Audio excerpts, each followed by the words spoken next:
There you go. And for you. Oh, I'm so cold as well. Oh, we look like that. Well, then maybe I should get changed. Into what? I don't know, but we look a bit colour coordinated. It doesn't matter. How hot is this going to be? No, it's drinking temperature. It's very rich but very nice. Oh really? The dark? Can I try? Yeah, go on then. You don't try that one, do you? I've tried it. Oh, Oh, yeah. so you've got salted caramel? Yeah. Oh, I don't like that. Oh, that tastes like coffee. I don't like that. It's Oh, too really? sweet. Do you like that? Yeah. I don't like coffee though. Weird. Hi guys, so I'm Olivia and this is my best friend Ruby. Hi guys. So Sorry, I interrupted you. Last year, feels weird saying that now. Yeah. Last year I was diagnosed with cancer in February, and I've been kind of like blogging and YouTubing about it ever since. And one of my like most asked questions is how to like help a loved one through cancer, whether that's like your best friend or your mum, your dad, your sister, your brother. So I've got my best friend on to try and answer some of your questions. So we did a Q&A thing. Yeah. So I still feel like that looks wonky. That is wonky. Isn't it? There's more of the picture in on my side than there is on your side, don't you think? The first question that we are going to answer is the best way to help out a friend whose mum has cancer. This is quite relevant because you can say. So my mum was diagnosed with breast cancer. God, it was like 2014 maybe, so like At college. Yeah, when we were at college, so like 5 years ago maybe. She was like, I can't deal with how wonky. Sorry, this. Wait. Yeah. Is it though? I don't know. I think the picture is wonky behind us, but we're not sure, so really sorry about that in advance. Anyway, back to what I was saying. Yeah, so my mum was diagnosed with breast cancer about 5 years ago, and kind of ever since then it's kind of been ongoing. So she's had chemo a couple of times, hasn't worked, so she's gone and had more chemo, had different operations, etc, etc. So I'm a bit of an expert in the matter. But what was the actual question? Sorry. Okay, so how to help a friend whose mum's been diagnosed with it? Yeah, so let's like scratch out the word mum and replace that with like any Anyone. parent. Yeah, parent. Yeah. Going through cancer, because.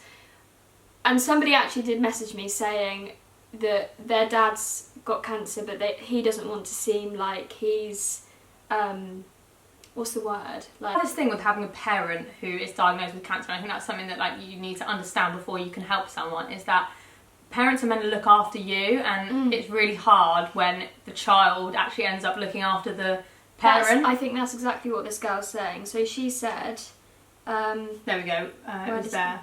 My dad never wants us to see him feeling vulnerable. Yeah, her dad, So I think that's definitely the same with your mum, isn't it? Yeah, definitely. And I think all parents feel like that. They don't want to feel like a burden on their child, and they don't want to feel... Are we in focus? Yeah.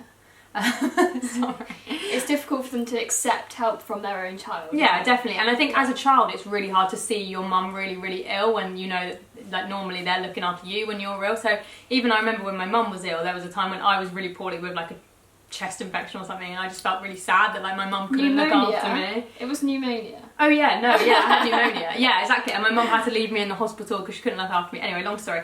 So let's actually answer the question, which is how do you help? I think the best thing to do is how to help out a friend whose mum's... So this is me helping you. Yeah. So I think one of the main thing is, like, for you, not to bring it up all the time. Yeah. Isn't it? I think you have to gauge the other person, like how much they want to talk about it and stuff. Maybe let them lead the conversation. So if I message you something about my mum and I want to talk about it, then you can talk to me. But I personally didn't like it when I kept getting messages like... Yeah, so if I text her and she just says, yeah, she's fine, then you can gauge that she's not in the mood to talk about it. Yeah. But or if I reply with some long message or something. Then you're up for talking about it. So that's one thing. Yeah. But I also think like as a good friend of someone whose parents like going through chemo and stuff like that, then I think it's a really nice way to like reach out and be like, oh, would you like to come over for dinner tonight? Like stuff like that, like because obviously perhaps their parent isn't able to cook for them, or especially if they're like you're not living with your mum anymore, but when you were. Yeah, exactly. I mean, if you're living with your parent, like to just try and take a bit more pressure off the parent that is ill. Yeah. So for example, if I went round to your house for dinner, like instead of my mum having to cook it, like stuff like that, I think it's a really nice idea. Yeah. What else? I think that's kind of it, just like trying to be there for them as also, much as like, possible. trying to fully understand, like, because I know when we were younger, like, I had no idea what your mum was going through. No. Obviously, I do now. Yeah, but it's hard. You don't know until you go through it, do you? Maybe, like, do some research to try and understand what that person's going through, because to be able to be, like, asking specific questions and you actually understand the answers and stuff is a lot better than being like, oh, sorry, like, I don't understand that. Yeah, so Do you know what I mean? maybe even just like watching people like you, like people on YouTube or whoever who talk about like obviously, chemo like, and stuff like that. Are, so. Yeah, no, that's true. Yeah. It's hard to answer. Yeah, but anyway, I think we've answered that. Yeah, just be there for them as much as you can, and try and take the pressure off the parent, i.e. by like having them around for dinner, or seeing, picking them up from places, stuff like that. Things that parents normally do, maybe try and do yourself. You know what I mean? Yeah. What is the right / the wrong thing to say to a friend who's been diagnosed? Right. Well, that's only something you can answer, really, isn't it? So well, no, you can as well. Well, what would you have liked to have heard? Should we start with the wrong thing to say? Yeah. Okay. Obviously, no one's gonna get it 100% right, are they? No. Because no, you never can. Nothing you can say is gonna make that situation and actually, better. it really depends on the person's mood as to how they're gonna take whatever you've said. For me, I found it really, really irritating when people said that they were so heartbroken and so upset and they are like thinking of you 24. Well, I suppose like you kind of felt like you had to console them. But yeah, I kind of, for a lot of people, ended up making them feel better about the situation. Like, oh, don't worry, like, I promise, like, I'm going to be fine, like, I'm going to get better, you don't need to stress about it. Yeah, like, and that's not how it should be at all. And so for the friends who made me feel like I had to be there for them, I definitely distanced from them quite a lot.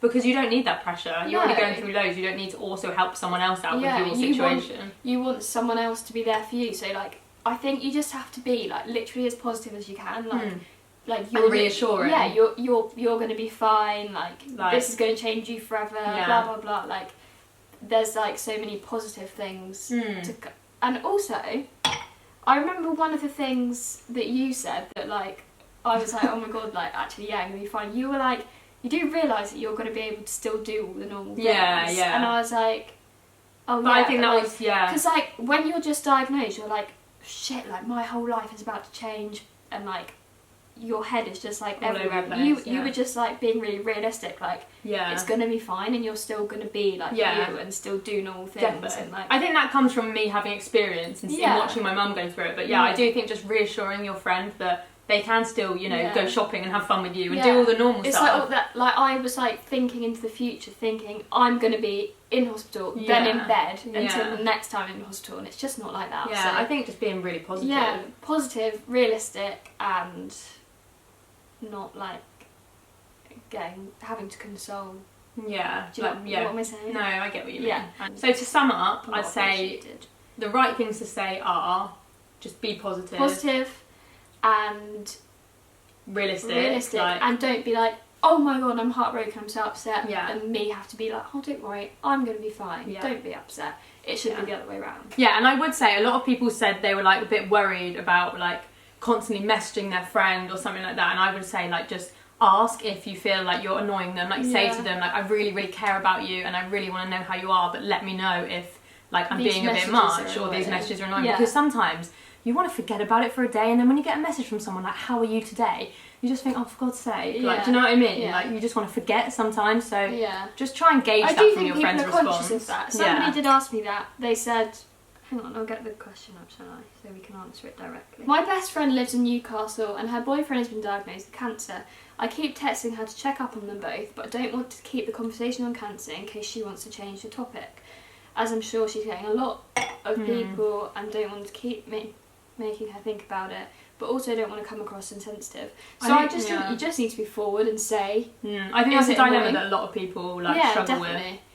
Just I think you literally just be honest and say, I really want to be here for you, but I really also appreciate that it's probably a bit constant. You just have to be honest in these situations. And just say like, if you want to talk about it, please know that you can text me anytime. And leave it at that. And then you've made the effort, and they kind of have to come to you then. They know that you're there, but it's up to them when they want to talk about it. You're not probing them to talk about it. Yeah?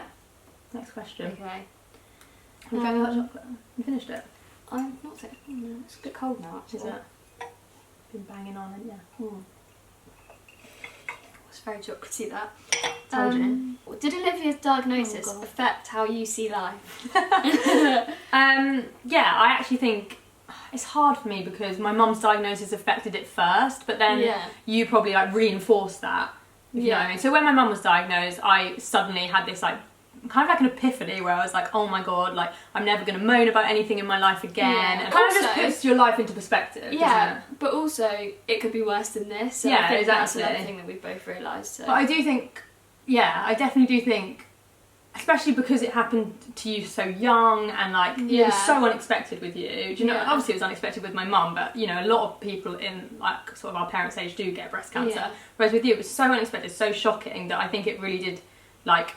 It just shocked you and it made you realise, not you, sorry, it made me realise that like life is so short, do you know what I mean? Yeah. You really have to do even up to like the very day that I was like officially diagnosed, we were both still so sure that it was going to be nothing. Like in denial. We were just like, oh, like it I was like, they have to be wrong, surely. Like, and then I remember being like to you, I start chemo on Monday, and you were just like, shit. Yeah, that was when it was like, oh my god, that's actually real. Yeah. But I can't even remember what question we're answering. Wait, open it up, because what about the one about... so we should do that. And like, part of this, someone messaged me and said like, how do you deal with like feeling guilty that you aren't ill and your best friend is? And I think that's a really good question, because even though like obviously your friend is the one that's going through all this horrible stuff, like, and you feel as though you shouldn't be like feeling bad within yourself, it's hard not to. Like, so for example, when you were really ill in hospital and stuff, I went on holiday and I do remember feeling like bad that you couldn't go and do those fun things and stuff like that. But for me, imagine if Ruby was like, well, I was going to go on holiday, but you're in hospital, so I'm going to stay at home. Yeah, I don't think there's no like, good to doing that, is there? I would have been like feeling I would have been the guilty one then, because I kept her at home. That's what I mean. And what's the point in that? Like, I think me and your mum had each other though, so you're fine. But I think you need to know that your friend wants what's best for you as much as you want what's best for them. Also, like, I was lucky in that my family are really close and really supportive, so like I had people there. Say I didn't have that and you went, then maybe it would have been a different situation. Yeah. But like there was never a time when I was in hospital and my mum wasn't there. I would say probably that there was that, you probably would have been like, I'm not going. You should be on your own in hospital. But it was never that situation. But yeah, I would say also maybe try and make up for it. So say if you are like on holiday for a week when your friend is ill, maybe like the following week or the week before, or like see them loads. Do you know what I mean? Like, just don't feel guilty, because you know it's no one's fault that like, this is a situation. And do you know what? Next week it could be the other way around. Exactly. Well, not next week, well, but like in the future, future. Like, in life, exactly. Like, and you shouldn't miss out on something. Because how did you feel about like? Because we didn't like, as a friend group, we didn't like go out partying loads and stuff, but. Like for example, I had a housewarming party that Liv was meant to come to, and then like the day before she had to go into hospital because she had sepsis, didn't you? Yeah.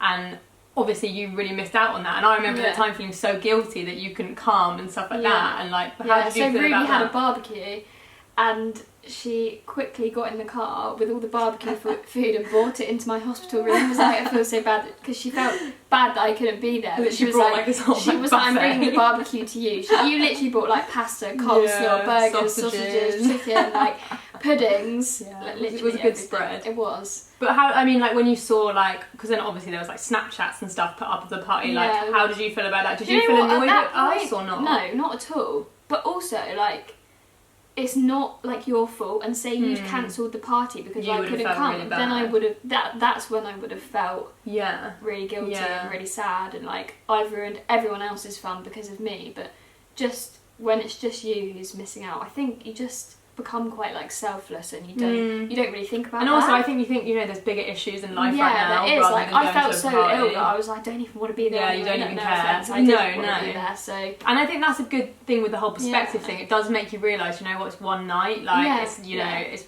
in the grand scheme of things. I'm it's sure not a you'll big move deal. house and have a new housewarming party probably sometime in the future. So yeah, exactly. Right, next question.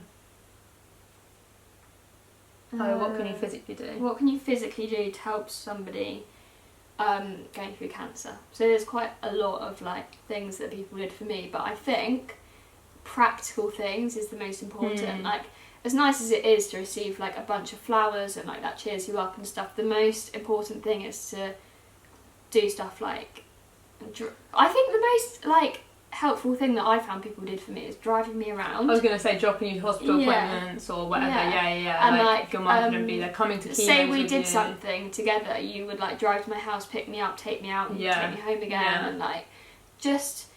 Even if that person doesn't ask you to do it, I think just do say it you're because doing it, just be like, I'll pick you up at this time. Don't be like, oh, do you need me to do that? Because that person's probably just going to be like, no. And they'll feel bad. Yeah. But if you're just like, okay, I'm doing this for you at this time, and this is another thing. Sorry, just thought of this.